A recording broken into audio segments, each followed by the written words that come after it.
Halo, selamat pagi, selamat siang, selamat sore kepada pemirsa yang berada di rumah. Kami berdua akan menemani kalian untuk 1 jam ke depan dan dengan program kami yang baru yakni Sejabat Serunya obrolan sama bersama Kerabat. Nah, Mbak Puspa, Oke, tema hari ini cukup unik banget sih, Val. Ada apa sih? tema hari ini tuh kita kan human interest ya. Kita memilih narasumber yang sangat inspiratif. Dia tuh kayak di semua event Jogja ini mesti ada. Berarti orang yang terpenting ini. Cukup penting. Cukup penting. Dan dia kalau nggak bergerak berarti kayak badannya tuh sakit itu ya. Oke.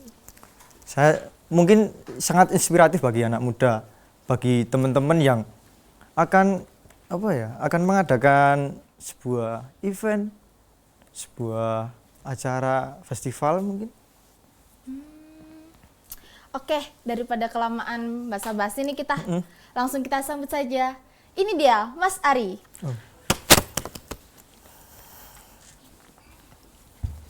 Monggo, Mas. Iya. Beliau ini merupakan salah satu dapat dibilang seniman kontemporer bernama Ishari Shahida atau kerap kali dipanggil Sir Ari Wulu, tapi saya sendiri manggilnya Mas Ari. Mas Ari. Nah, Mas Ari ini besar di keluarga seniman. Beliau merupakan anak dari almarhum Bapak Sabto Raharjo yang merupakan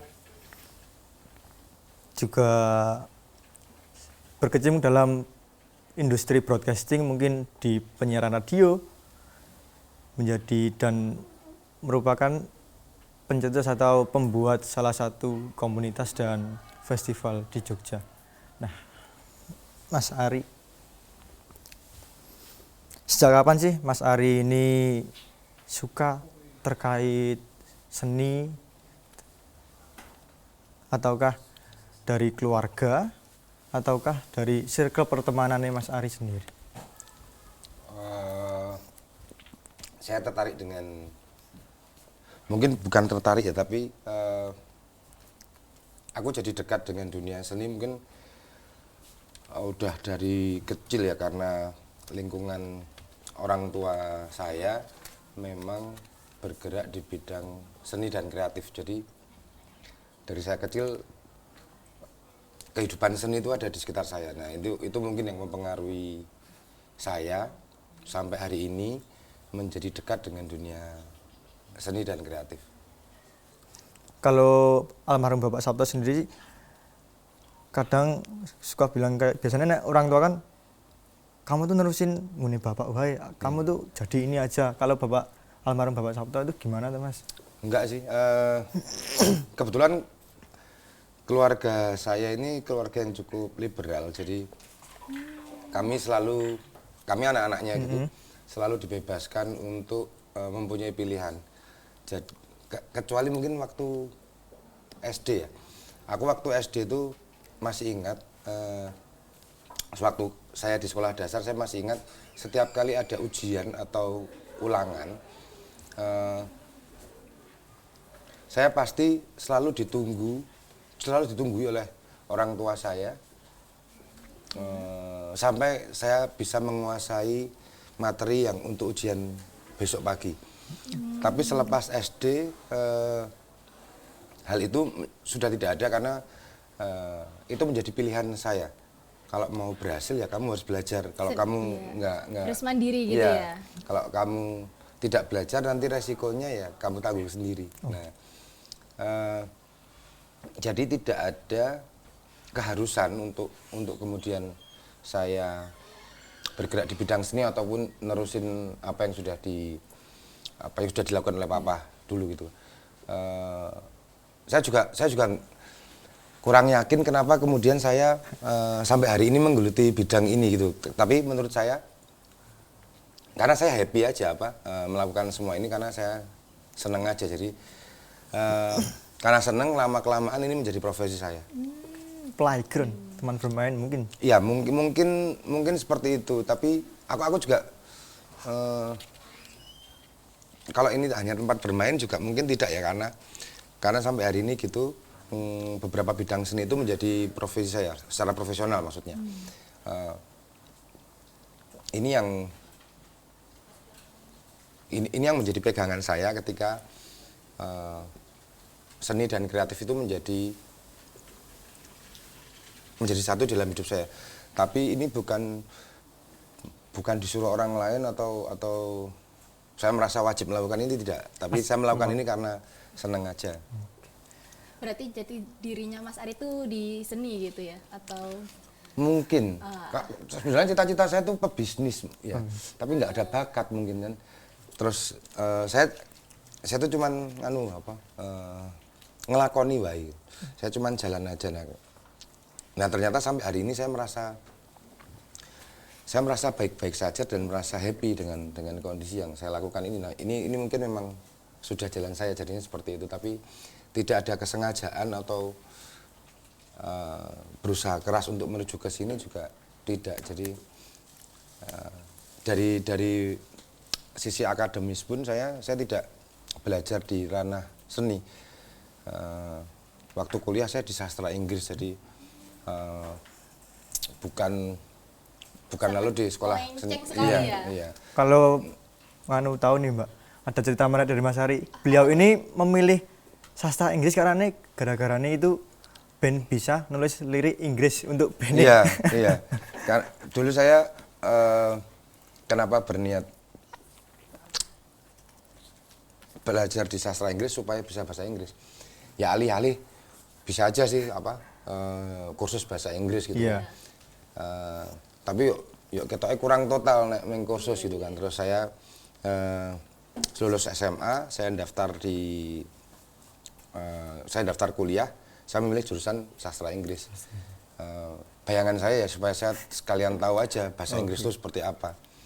Nah, itu niatnya juga bukan terus yuk biar jadi lulusan sastra Inggris, tapi semata-mata karena waktu saya SMA saya bikin lirik gitu di kelompok musik saya, terus banyak temen yang ngomong lirik bahasa Inggrismu, wah Gus aku bahasa Inggris ki piye terus akhirnya saya masuk ke sastra Inggris untuk belajar bahasa Inggris. sangat unik ya? Ya, sesederhana itulah. Ya, kita tarik lagi untuk ke kesenian ya. Mas Ari ini 2013 itu pertama kali ditunjuk sebagai ketua dari Festival Kesenian Yogyakarta. Nah, bagaimana perasaannya Mas Ari ini untuk pertama kalinya? Sebenarnya waktu itu FKY masih bernama Festival Kesenian Yogyakarta. Kalau sekarang kan sudah berubah menjadi Festival Kebudayaan Yogyakarta. Ketika saya diberitahu teman saya diajak untuk bergabung di kepanitiaan FKY, saya waktu itu meminta pertimbangan beberapa teman-teman senior di komunitas KM16. Karena waktu itu FKY sangat disoroti dan dikritik oleh para seniman. FKY tidak mencerminkan perkembangan seni budaya Yogyakarta. Jadi dipandang tidak berkembang. Nah, waktu itu oleh beberapa teman senior saya dikasih tahu, kowe ra nekat lho nyekel FKY kuwi wangel repot, urusannya oke, terus tantangannya banyak, hambatannya banyak gitu. Nah, begitu banyak orang yang malah tidak begitu mendukung saya, maksudnya tidak memberitakan bahwa wah apik kuwi FKY iso, kok banyak yang negatifnya gitu kan. Opininya waktu itu malah menjadi saya lebih tertarik, jadi lebih pengen kenapa sih dengan FKY kayak gitu. Terus saya bilang ke teman saya yang nawari, oke aku ikut aku. Jadi ketika saya ditawari untuk tergabung menjadi panitia FKY, saya merasa tertantang bagaimana kemudian bayangan-bayangan saya tentang FKY, pandangan-pandangan saya bisa sekalian saya masukkan saja ke FKY. Saya mikirnya waktu itu seperti itu sih. Jadi bukan wah seneng atau apa, enggak. Aku malah bingung apa yang harus dilakukan ya dengan FKY. Karena aku sama sekali berjarak dengan FKY sebenarnya. Oh, sangat berjarak. Ya, maksudnya aku enggak begitu tahu dalemannya. Karena aku juga berjarak dengan Kan FKY itu kan festival yang diselenggarakan oleh Pemda DIY melalui Dinas Kebudayaan. Jadi aku jarang sekali berinteraksi dengan mereka. Nah ini kan yuk tantangan buat aku, yuk aku harus tahu sistemnya mereka seperti apa, karepe iki piye, objektifnya apa, goalsnya apa sih sebenarnya. Nah itu yang kemudian membuat aku yuk wis lah melu ae. Awalnya seperti itu.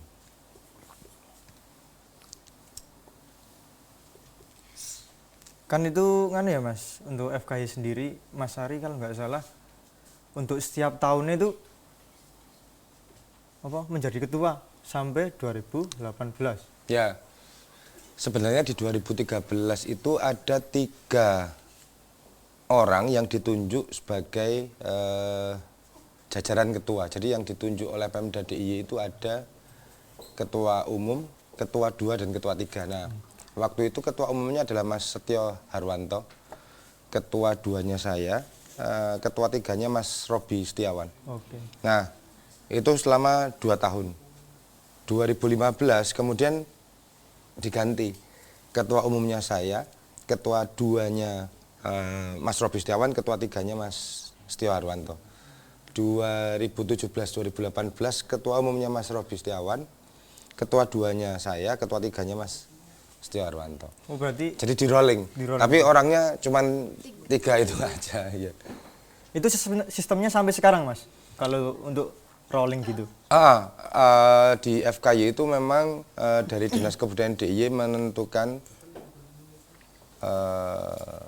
bahwa jabatan ketuanya itu di rolling tiap 2 tahun. Jadi setiap 2 tahun itu berganti, setiap 2 tahun berganti. Nah, masih kelingan atau masih ingat apa Mas konsep yang pertama kali yang dipakai untuk FKY pas menjadi ketua tuh bagaimana gitu? Tema atau konsep? Tema ya? Ya, tema. Oh, kalau caranya bagaimana kemudian kami mengelola FKY dari 2013 sampai 2018 itu sebenarnya masih sama sih. Jadi kalau susunan kepanitiaan dari Dinas Kebudayaan itu kan apa hierarkinya apa namanya ya, kepanitiaannya tuh terpusat ke 1 orang. Nah kami mencoba menawarkan pandangan kami itu dengan menjalankan sebuah festival yang sangat besar ini dan ngurusi banyak orang tuh dengan sistem board management. Jadi ketuanya bukan 1 orang ya kemudian melebar ke bawah, tapi beberapa orang di top manajemen kemudian masing-masing mempunyai divisi untuk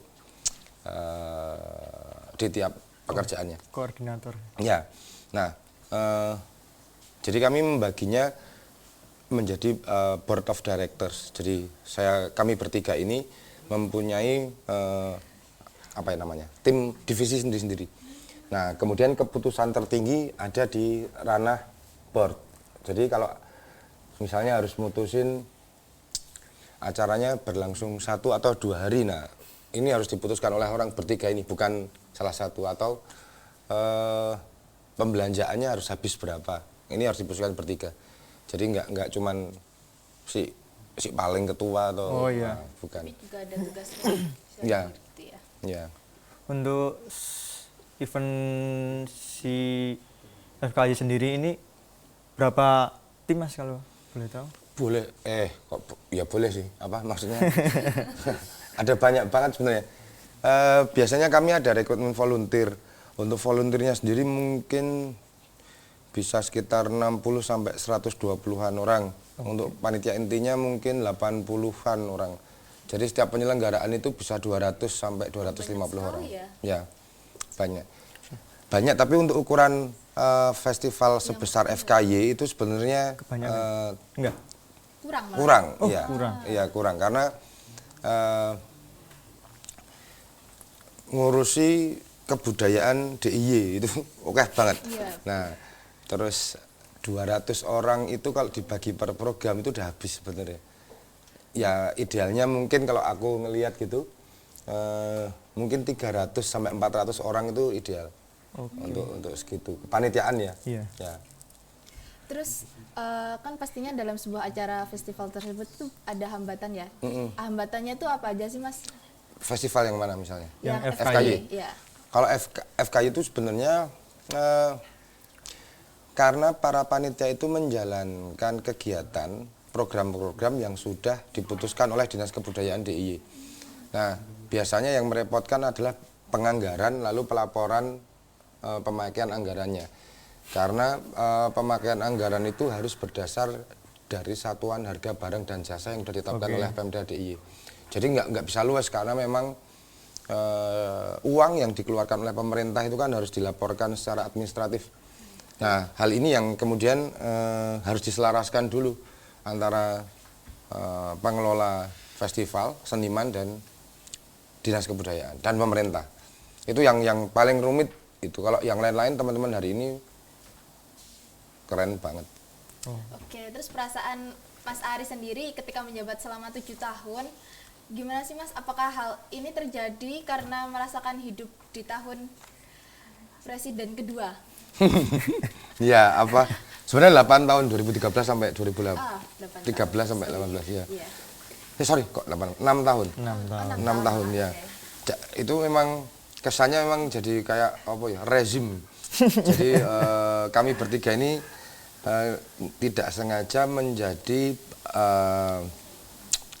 ketua selama 6 tahun. Itu memang cukup waktu yang cukup lama, tapi menurut kami untuk menjadikan FKY sesuai itu dibutuhkan lebih dari 2 tahun. Jadi minimal 3 tahun lah satu periodenya.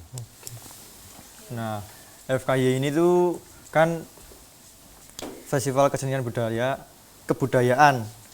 Ini menghasilkan berapa festival besar di Yogyakarta seperti halnya Arjok, Arjok, Sumonar yang digelar pada 2019 dan untuk YGF Yogyakarta Gamelan Festival ini yang diciptakan oleh Bapak Sabto Raharjo. Nah, kita akan berbicara lebih mendalam terkait beberapa event yang kita sebutkan meliputi YGF itu, Yogyakarta Gamelan Festival.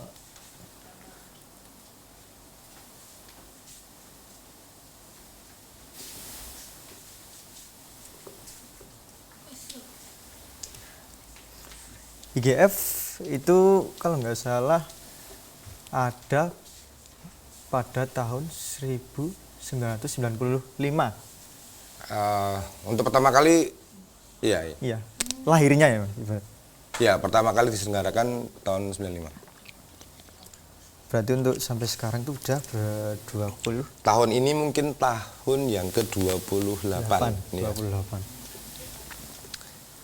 Itu yang diciptakan oleh Bapak Sabto Raharjo. Diinisiasi oleh bapak saya. Dan Nek diciptakan iki kaya Tuhan nih, Tuhan menciptakan. Dan itu ada kalau nggak salah ada 4 tangan kanan ya Mas, yang Iya, jadi sebenarnya Papa itu punya manajer, punya para manajer gitu. Masing-masing manajer itu membawai masing-masing divisi. Ya. dan kan Mas Ari ketika 2009 itu Bapak Sabto itu meninggal kan, Mas Ari sama kedua adik kan ditinggali warisan ibaratnya besar ini Mas. Itu menjadi beban atau enggak sih Mas? Atau apa cuma keterpaksaan atau gimana Mas? Sebenarnya kalau terpaksa sih enggak, cuman kaget iya karena jadi itu enggak dirasain cuman keluarga saya dan adik-adik, tapi seluruh komunitas GM16 karena biasanya kan sudah ada yang memikirkan tiap tahun bagaimana Yogyakarta Gamelan Festival ini harus berlangsung. Nah, tiba-tiba enggak ada yang memikirkan tahun depan YGF harus diselenggarakan bagaimana. Nah, transisi di situ sih yang cukup butuh penyesuaian. Mungkin kami di komunitas GM16 itu butuh waktu sekitar 5 tahun untuk kemudian transisinya itu jadi smooth. Transisi dari yang biasanya sudah ada yang memikirkan menjadi ke kami yang memikirkan ini kami yang harus memikirkan untuk penyelenggaraan YGF itu seperti apa. seperti itu. Terus bagaimana sih Anda mengelola kedua bagian tersebut? Kedua antara YGF dan komunitas Gayam 16. Oke. Sebenarnya kalau untuk komunitas Gayam 16 itu dikelola oleh Putri dan suaminya, adik saya. Oke, Mas Bagus. Nah, secara manajerial ya. Kemudian komunitas Gayam 16 itu kami resmikan dengan badan hukum berbentuk perkumpulan. Jadi kami bakukan sehingga setiap kegiatannya itu bisa punya kekuatan hukum. Lalu di komunitas Gayam 16 itu saya berlaku sebagai ketua perkumpulan secara struktur ya di legal formalnya. Nah, kemudian kalau Yogyakarta Gamelan Festival ini murni menjadi program atau produk dari komunitas Gayam 16. Jadi ini adalah program tahunan yang berlaku setiap tahun. Kemudian komunitas Gayam 16 adalah pemilik brand Yogyakarta Gamelan Festival dan sekaligus pengelolanya. Nah, untuk pengelolaan Yogyakarta Gamelan Festival itu kepanitiaannya setiap tahun berganti. Nah, ya, di dalamnya saya berlaku sebagai program director. Lalu ada general manajernya. Nah, general manager ini fungsinya seperti festival director. Dia yang mengarrange bagaimana kemudian Yogyakarta Gamelan Festival bisa di setiap tahunnya akan berbentuk seperti apa. Misalnya yang tahun ini mengedepankan angklung misalnya, atau yang tahun ini mengedepankan gamelan Bali atau degung kayak gitu. Nah, itu yang menentukan adalah festival directornya. Nah, saya sebagai program director itu akan menerjemahkan perencanaan dari festival director supaya festivalnya mewujud seperti yang dia rencanakan. Gitu. Rumit nggak Mas itu, Mas? Enggak sih. Cuman nek rumit enggak. Tapi lebih seperti kadang butuh waktu yang lebih panjang untuk menyiapkan segala sesuatunya. Kebanyakan teman-teman di Jogja kan yuk disesel kayak ditumbuk mburi itu yang agak berat. Nah, rumitnya adalah kemudian kesibukan saya alhamdulillah luar biasa. Nah, itu yang kemudian saya harus mengelola timeline, mengelola waktu yang saya punya untuk bisa menjadikan itu semua berhasil. Itu yang lumayan berat. Tapi kalau pengelolaannya itu ya seperti bikin event pada umumnya lah. Teorinya selalu sama. Tahun 2022 ya, itu ada 3 kategori acara ya Mas, kalau nggak salah ya. Ada konser gamelan, rembuk budaya sama workshop ya. Setiap tahun memang Yogyakarta Gamelan Festival punya beberapa program, bahkan tahun-tahun sebelumnya ada gaunggong, konser musik, exhibition, rembuk budaya itu diskusi panel sama workshop lokakarya. Biasanya 5 programnya itu, tapi setiap tahun kami menyesuaikan dengan ketersediaan talent dan tema yang kita usung tahun itu. Misalnya tidak terlalu relevan ya kita tidak memaksakan salah satu programnya ada. Sosok ya melihat ketersediaan budget juga, wah budgetnya nyandek ya, beberapa programnya kemudian dihilangkan. Iya, kalau nggak salah ada salah satu event pembentukannya sebelum malah 7 hari kalau nggak salah itu, yaitu gaunggong. Itu persiapannya sangat ngane ya Mas, sangat minim ya. Oh, itu hal yang berbeda sih, itu bukan merupakan bagian dari Yogyakarta Gamelan Festival. Jadi kalau gaunggong itu inisiatornya adalah Mbak Santi Indi Gerilas dan saya. Terus kami berdua ngobrol waktu itu,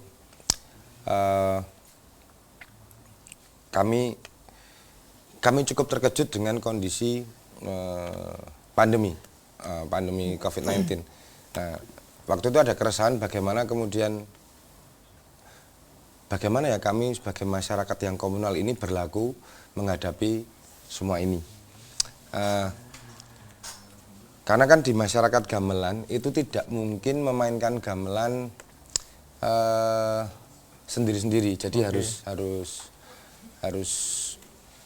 Satu tempat. bersama-sama, ya. Nah, kemudian kami berpikir apa ya yang mungkin dimainkan oleh satu orang di instrumen gamelan ini. Akhirnya kami memutuskan gong ini menjadi salah satu instrumen yang bisa dimainkan oleh satu orang. Nah, ketika bikin gong itu tujuannya adalah menggugah semangat masyarakat untuk menghadapi pandemi, atau waktu itu nggak jelas ini apa kayak gitu, tahun itu aku masih ingat itu Maret 2020, awal Maret. Yang penting kita ngasih semangat, terus hadapi aja ini karena nggak ada orang lain yang tahu ini apa. Akhirnya kami bikinlah gerakan gaung-gong ini. Ya. Nah, gaung-gong ini adalah sebuah performance memukul gong, kemudian dengan membacakan mantra carakan walik di 9 titik. Jadi 8 arah mata angin dan 1 di pusat. Nah, itu dalam 1 hari kita memukul gong di pukul jam 6 pagi dan jam 6 sore. Ceritanya seperti itu. Jadi itu bukan merupakan program dari Yogyakarta Gamelan Festival.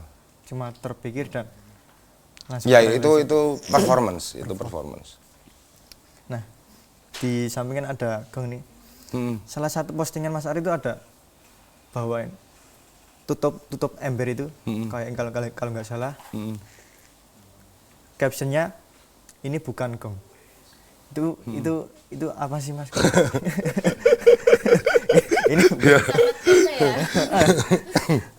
Ya, aku lupa kenapa aku menuliskan itu, tapi mungkin aku bisa ngasih apa narasi seperti ini ya.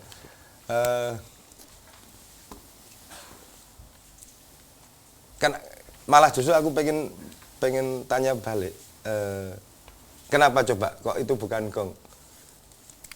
soalnya penconnya itu. Kalau ember kan rata ya, tapi kalau gongnya penconnya agak menjerumus keluar gitu. Lah kalau gong itu difoto, Ya, itu gong atau bukan? gong. Gong lah. Padahal di foto kan penconnya ya roto, tapi gong lah. Ya. Maksudku waktu itu kayaknya ya, kalau aku lupa itu postingan kapan ya, lali aku. Udah lama berarti? Udah lama, mungkin lupa aku 2020 ya, apa 2021 ya. Kayak pas Covid. Oh ya, mungkin pas itu. Nah, mungkin aku waktu itu pengen ngomong ini sih, apa? Perspektif ya. Iya. Kalau kamu kan lihat foto itu, ya gue tutup gong, gue tutup ember gitu.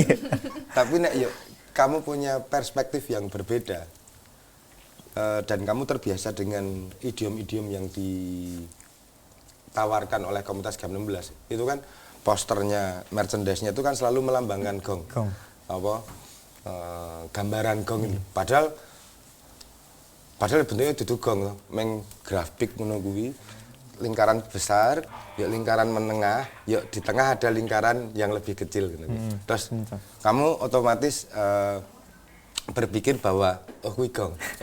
Nah, kan yuk ada stereotip yang sedang berlangsung ketika dikeluarkan grafik itu, lingkaran gede, yuk lingkaran menengah, yuk lingkaran kecil di tengah. Oh kuwi gong. Nah, aku coba yuk posting kuwi, itu wadah to kuwi polane, terus ini bukan gong ngono. Nah, terus aku cuma berharap teman-teman terus punya perspektif yang berbeda aja. Bahkan ketika mereka melihat gamelan, terus teman-teman jadi punya perspektif yang berbeda. Nah, setelah ada perspektif yang berbeda, itu akan ada rasa menghargai pendapat orang lain, rasa bisa menerima orang lain. Tapi kena yuk pandangan ini sama semua. Iki nek ono sing berpandangan berbeda, ya itu akan jadi masalah karena dia akan menjadi yang paling berbeda. Kalau menurut Mas Ari, gong itu apa? Kalau maknanya tuh? Karena menurut sudut pandang Mas Ari. Anu ini mungkin terlalu wagu ya, tapi kalau sepintas ya gong itu adalah hal yang selalu besar karena selalu mengawali dan selalu menutup, jadi dia sesuatu yang besar. Kemudian dia estetis ya karena dia menjadi bagian dari gamelan, tapi di sisi yang lain aku bisa melihat gong itu adalah kehidupan. Kamu ngelihat apa, tata surya, kamu melihat bumi, kamu melihat getaran, kamu melihat gelombang, itu semuanya mengarah ke pola yang secara visual itu menyerupai gong. Nah, aku yang melihatnya seperti itu. Dan ini pun diterapkan di Sumunar bahwa ada video mapping video yang gambarnya gong. Ya kalau itu bisa untuk mainan siapa aja sih. Ya.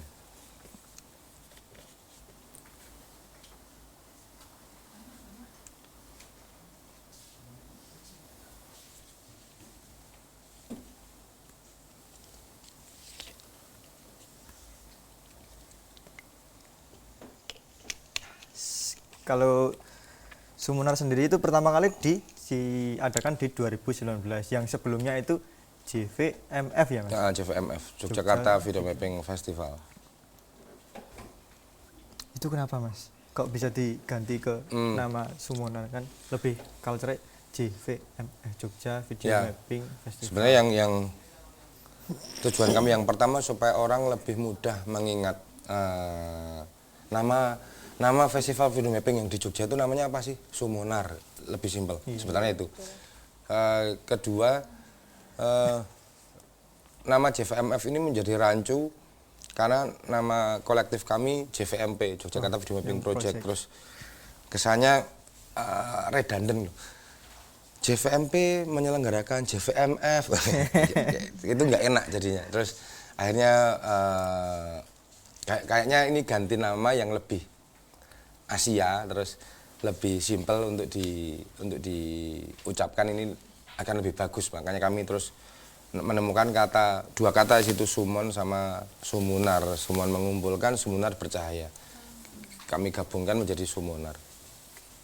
Yogyakarta Video Mapping. Kalau event video mapping tuh kalau nggak salah 2011 itu salah satu orang Jepang ya Mas, kalau nggak salah. Apa yang nyiptain itu acara video mapping di Jogja? Aku kalau di Jogja aku nggak patio inget ya, tapi kalau yang pertama kali bikin di Jogja mungkin aku lupa 2010 atau 2011 itu ada teman-teman 9 Matahari di Prambanan, Candi Prambanan. Kemudian di 0 km tuh pernah, aku lupa itu orang Jepang atau dari British Council ya, aku Jepang. Aku lupa aku ya. Mungkin sih. Tapi kalau di Indonesia pertama kali 2008 atau 2006 di Museum Fathahillah, Jakarta. Itu pertama kali kalau di Indonesia. Ya. Nah, bukan pencipta video mappingnya ya, tapi pertama kali sebuah event melibatkan video mapping ya. Engkau enggak salah, pencipta video mapping, William Video Mapping. Mas Ari sendiri tuh apa gabung di Yogyakarta Video Mapping Project tuh pada tahun berapa Mas? Sebenarnya Yogyakarta Video Mapping Project itu inisiatornya ada Mas Rafael Doni dan saya.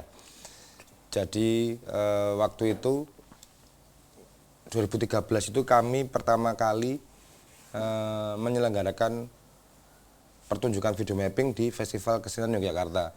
Kemudian sampai tahun 2017 salah satu programnya di Festival Kesenian Yogyakarta ini adalah pertunjukan video mapping. Di 2015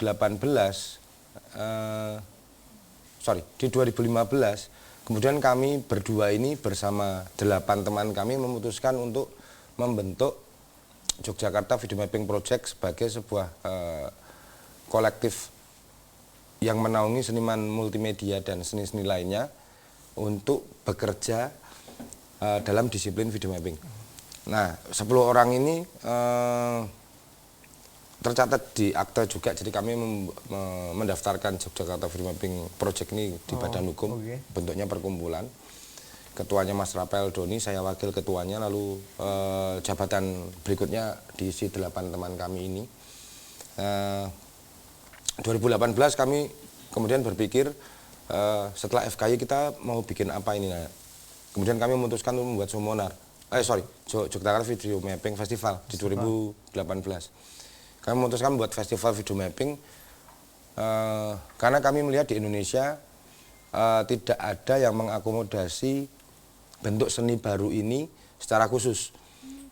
Ya, yang berkembang waktu itu masih new media art. Nah, sementara video mapping ini sebenarnya aplikasi seni yang basisnya pada fasad bangunan. Kalau hari ini udah macam-macam ya, nggak cuma bangunan, tapi fasad apapun sekarang bisa ditingkahi dengan video mapping. Tapi kalau waktu itu kita masih terpusat pada arsitektural video mapping. Kemudian tahun 2019 kami rubah namanya menjadi Sumunar. Jadi sebenarnya saya tidak bergabung, tapi kami bersepuluh ini menginisiasi sebuah kelompok yang bernama Yogyakarta Video Mapping Project.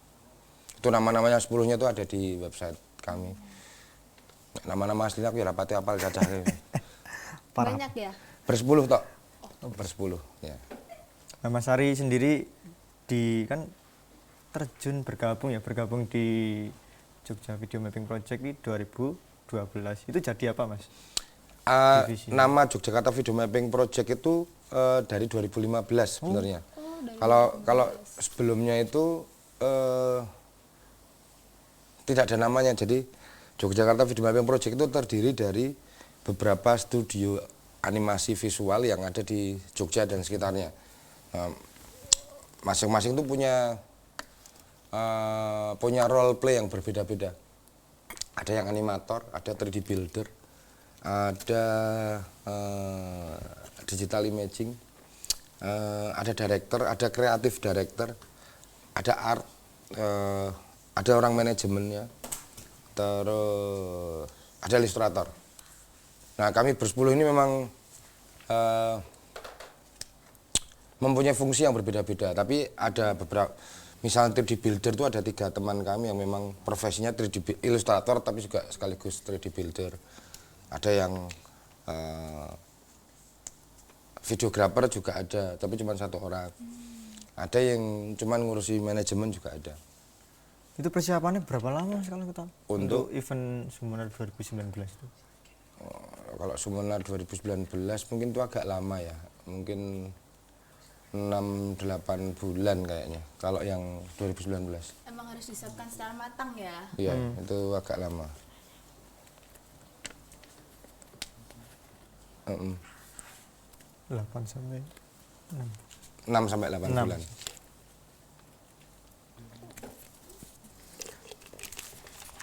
Nah, untuk 2023 sendiri nih mau dibuat gimana, Mas?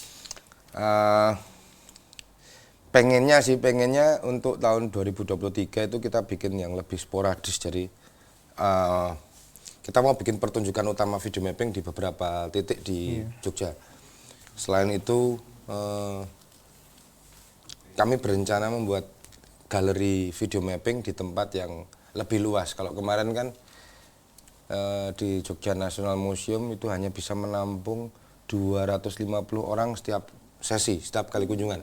Kalau lebih, itu kan 3 lantai, jadi per lantai itu hampir 100 orang itu udah sesek terus panas.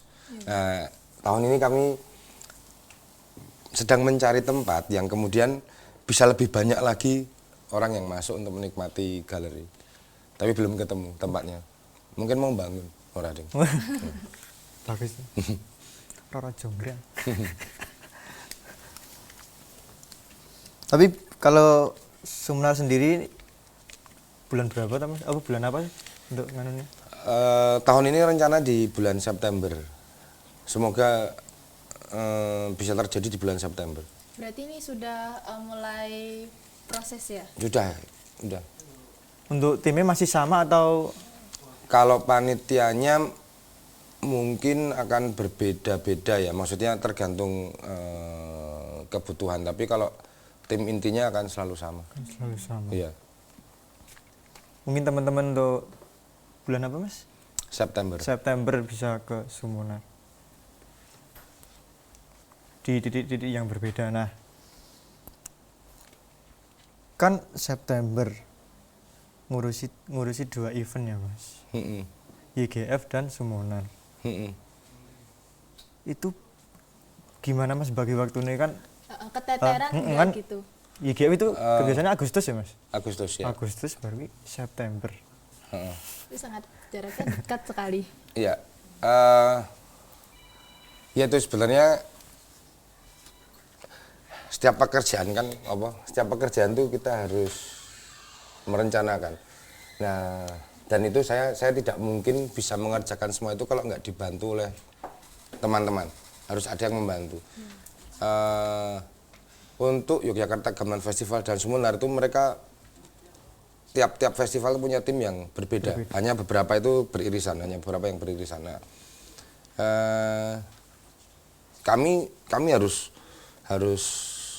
komit untuk menyiapkan 2 festival ini ya. Kami harus membagi waktu antara kesibukan di luar festival ini dengan hal-hal yang dibutuhkan untuk menyiapkan entah itu Sumunar atau entah itu YGF. Kalau padat iya, karena selain 2 festival ini saya juga harus ngurusi pekerjaan pribadi saya. Nah itu kan juga perlu dilakukan juga. Nah kuncinya adalah pembagian waktu. Pembagian waktu dan perencanaan. Apakah pembagian waktu dan perencanaan itu selalu berhasil? Tidak. Tapi dengan adanya pembagian waktu dan perencanaan, kita bisa mengukur dan mengevaluasi, kemudian mencarikan solusinya ketika terjadi masalah. Jadi perencanaan dan pembagian waktu ini adalah hal yang bisa kita lakukan untuk meminimalisir kesalahan. Pun ketika ada kesalahan kita bisa jadi tahu bagaimana memberikan solusinya. Biasanya kalau untuk pembuatan event sendiri ya seperti YGF dan Sumunar itu ada berapa plan sih Mas? Jaga-jaga biasanya. Enggak jadi. Harusnya idealnya cuman ada 2 opsi ya. 2 opsi. Misalnya kita menentukan opsi A, ketika opsi A tidak tercapai kita punya opsi B. Tapi kalau kenapa cuma ada 2? Ya supaya persiapan kita matang. Iya. Tapi ya misalnya mau bikin dari opsi A sampai opsi T ya nggak apa-apa. Ketika A bisa B nggak bisa. Nah tapi yuk Persiapan. yuk berarti kamu nggak nyepak ini kamu sebenarnya yang kamu bikin apa jadi nggak jelas. Jadi biasanya kami selalu punya backup selain opsi yang selain apa yang sudah kami cita-citakan, sudah kami rencanakan. Kami selalu punya backup. Itu harus ada. Cuman ya 1 aja, nggak perlu banyak-banyak. Kalau ada masalah ya langsung solusinya di tempat itu aja. Ya harus ada solusinya. Cuman itu aja.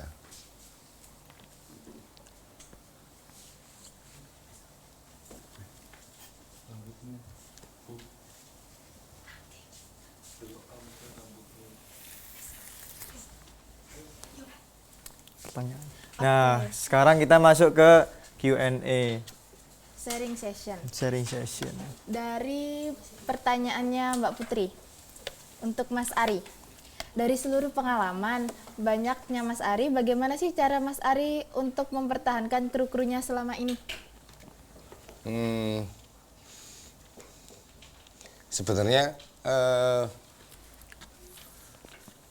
Sebenarnya saya secara personal tidak pernah mengikat teman-teman saya untuk selalu bekerja bareng saya. Oke. Ketika dia punya kesempatan bekerja yang lebih bagus di luar sana, itu biasanya saya malah mendukung. Ada beberapa teman yang sebelum beberapa acara saya itu menanyakan, besok kamu butuh aku enggak? Loh lah kenapa? Soalnya aku ada tawaran di sana. Loh Di sana aku tanya, di sana seperti apa? Acaranya bagus enggak? Penyelenggaranya siapa? Reward untuk kamu seperti apa? Wah ternyata bagus. Udah kamu sana. Aku malah seperti itu. Jadi aku akan sangat mendukung ketika teman-teman saya mendapatkan tawaran yang lebih baik. Nah, cuman dalam bekerja saya berusaha untuk berlaku sejajar. Jadi kalau rombongan biasanya aku selalu mendukung di belakangmu gitu. Aku harus aja ning mburi kowe jajar wae. Jadi kita selalu berdampingan. Fungsi atau peran dari posisi saya itu kan posisi itu kan yang membedakan hanya peran dalam bekerja.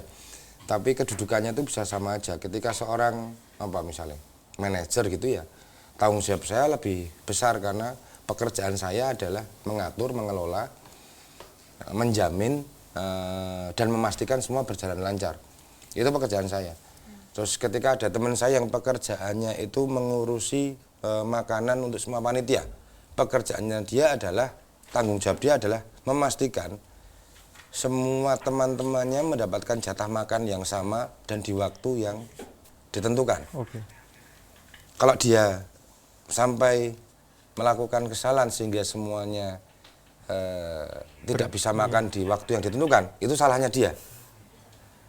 Kalau sampai di pekerjaan itu pekerjaan itu tidak selesai pada waktunya atau hasilnya tidak sesuai dengan yang direncanakan, itu adalah kesalahan saya, manajer. Tapi saya dan dia yang menyiapkan makanan itu statusnya sama. Orang yang bekerja bersama untuk mewujudkan rencana itu berhasil. Jadi bukan menjadikan teman saya yang bekerja menyiapkan makanan itu menjadi bawahan saya, tapi menjadi rekan kerja saya. Nah, itu mungkin yang selalu saya usahakan setiap saya bekerja, sehingga membuat semua pihak merasa nyaman. Jadi bukan dalam rangka mempertahankan kru saya untuk tetap bekerja untuk saya, bukan. Tapi bagaimana kemudian pekerjaan ini bisa berhasil dengan dikerjakan bersama-sama. Gitu Mbak Putri, semoga terjawab ya. Mbak Putri ini salah satu fan Mas Ari. Oh ya? Ya ketika kita ditanyain, narasumbermu siapa? Mas Ari, aku ngefan dia, tapi nggak tahu kayaknya nggak. Putri Marino bukan ya? Bukan, ini beda. Putri Manju. Nah, ini pertanyaan kedua nih dari Mbak Caca. Penghargaan paling berkesan dari selama ini? Apa ya? Aku jarang dapat penghargaan kayaknya. Atau belum, pernah sih beberapa kali. Tapi kalau pertanyaan yang paling berkesan ya,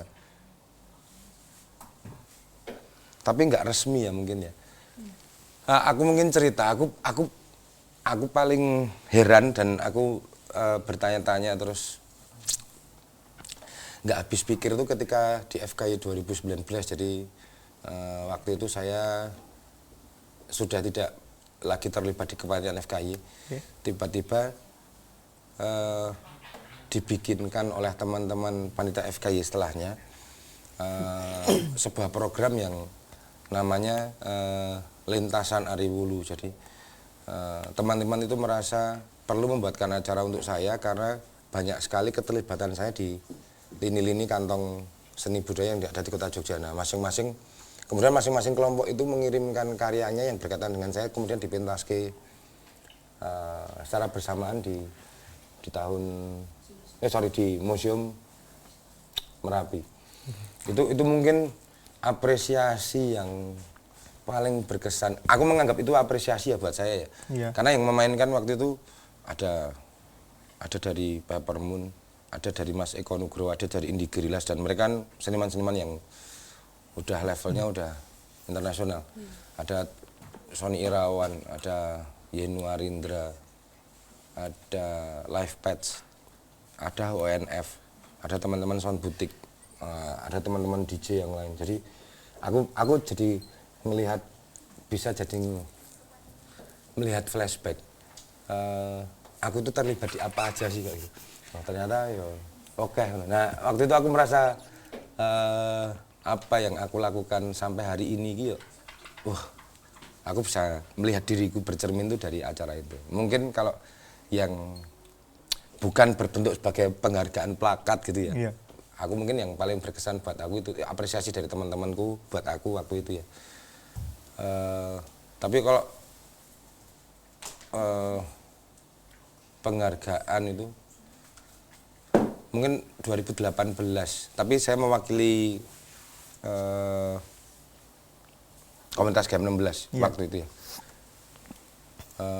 Kami menerima penghargaan komunitas gamelan inovatif di Indonesia, Pak. Jadi kami dianggap sebagai pengembang gamelan yang cukup inovatif di Indonesia. Menurut saya itu menarik karena kebudayaan itu selain harus dilestarikan juga harus dikembangkan. Iya, betul. Kebanyakan itu masih mendorong untuk dilestarikan. Ya, mungkin memang pelestarian kebudayaan itu sangat sedikit ya waktu itu ya. Tapi hari ini aku melihat anak-anak muda sudah melek wawasannya tentang kebudayaan dan pelestarian itu akan jauh lebih mudah, sehingga kemudian yang perlu dipikirkan adalah pengembangannya. Itu sih, aku jarang kayaknya menerima penghargaan. Kayaknya loh ya, aku lupa ya. Kayaknya ada. Ya. Tapi cuma Atau aku yang lupa ya. Atau aku yang lupa. nah kan nek dari dilihat-lihat nih kayak sibuk banget Mas untuk mengatasi untuk menjalankan hobi kan. Mas Ari kan kalau hobi ini suka sepeda. Pertamanya kan lari ya, lari. Ya, lanjut sepeda. Itu gimana Mas? Apakah ketika event-event itu berjalan Mas Ari tetap bisa menjalankan aktivitas hobi tersebut? Sebenarnya kalau lari dan bersepeda ini udah tak jadiin aktivitasku gitu, masuk ke aktivitasku. Jadi kadang aku pas kerja gitu, begitu ada waktu luang 1 sampai 2 jam aku sempetin buat lari. Kadang, tapi kalau pekerjaannya masih memungkinkan, jadi kalau pekerjaan masih memungkinkan aku nyolong lah 1-2 jam itu lari. Tapi kalau kerjaannya tuh nah aku lari, nanti aku balik ke kerjaan ini dan kerjaannya ini butuh konsentrasiku yang lebih, nah aku terus nggak mungkin ya aku lari nih. Nah, itu tak ilangi biasanya. Ya lari dan sepedaan itu adalah 2 hal yang buat aku bisa menjaga kewarasanku selama aku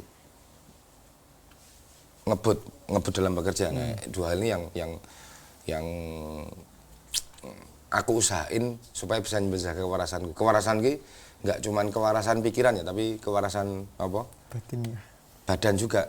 Jadi karena dalam bekerja itu kalau nggak diimbangi badan yang sehat ini kadang tidak maksimal. Soalnya aku wonge masih seneng ngopo wae, apapun yang ada di dunia ini aku sih pengen nyoba. Jadi awakku ya kudu siap lah menerima semuanya.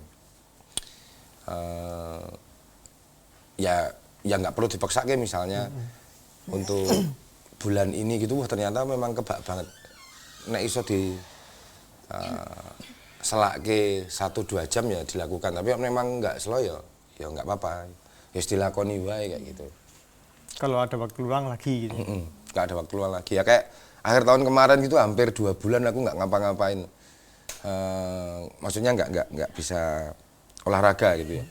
Tapi karena memang niatku untuk sepedaan dan lari itu menjaga kewarasan, aku terus nyari kompensasi yang lain.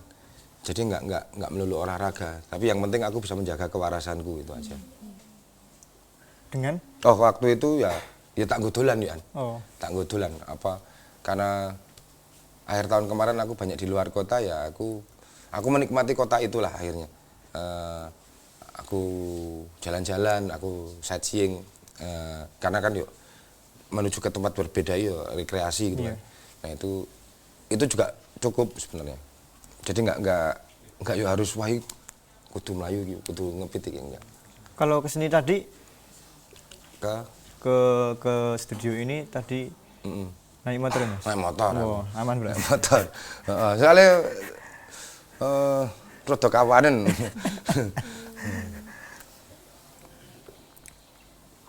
Nah, untuk Mas Ari sendiri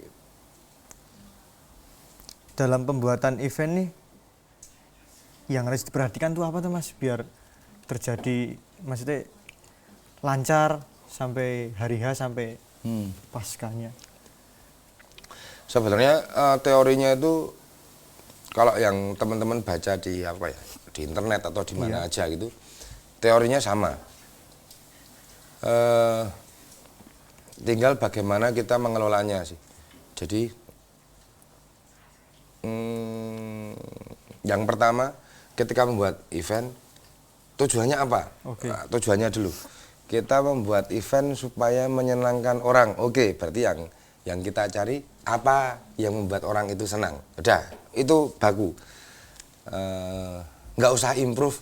Coba juga ini sopo ngerti lah sih sasa. Wes. Nek misal tujuannya membuat orang itu, maksudnya orang itu berarti kan menunjuk ke pihak tertentu ya. Orang itu senang ya wes, yang dia senangi apa? Ya wes yang dibikin itu. Lain halnya kalau kita akan membuat event siapa tahu orang-orang akan tertarik. Nah itu terus kita eksperimen kan ini berarti improve ini. Iya. Oke. Yang akan kita improvekan apa ini misalnya? Ini bisa dilihat kalau kita membuatkan event yang bersponsor, maksudnya iklan. Oke. Nah, perusahaan ini tujuannya apa? Menggunakan produknya. Oke. Bagaimana kemudian kita mengenalkan produk ini supaya orang-orang menjadi tertarik. Nah, akhirnya teorinya menjadi seperti itu. Atau kita bisa ngelihat dari sisi yang lain. Bagaimana kalau membuat event supaya orang-orang datang semua, berbayar dan datang semua. Iya. Ya udah kita tinggal nyari bintang tamu, misalnya di konser musik kita tinggal nyari bintang tamu yang menarik penonton supaya orang-orang pada datang semua. Tapi yang jelas teorinya itu harus punya konsep mau bikin acara apa. Yang kedua harus membuat desain produksinya seperti apa. Acara ini akan dibuat dengan cara seperti apa. Yang ketiga harus membuat tim yang paham bagaimana mengerjakan rencana yang sudah disiapkan. Yang keempat selalu berkoordinasi dengan tim yang sudah disusun. Yang kelima udah tinggal jalankan. Tinggal eksekusi ya. Iya. Nah, mungkin bisa diterapin nih untuk teman-teman yang akan membuat event pameran, festival musik atau festival kuliner juga. Untuk penghujung acara berarti pesan dan kesan untuk anak-anak muda sekarang nih terkait hal industri kreatif, kesenian yang Yang ada di sangat Indonesia berkaitan ini. erat.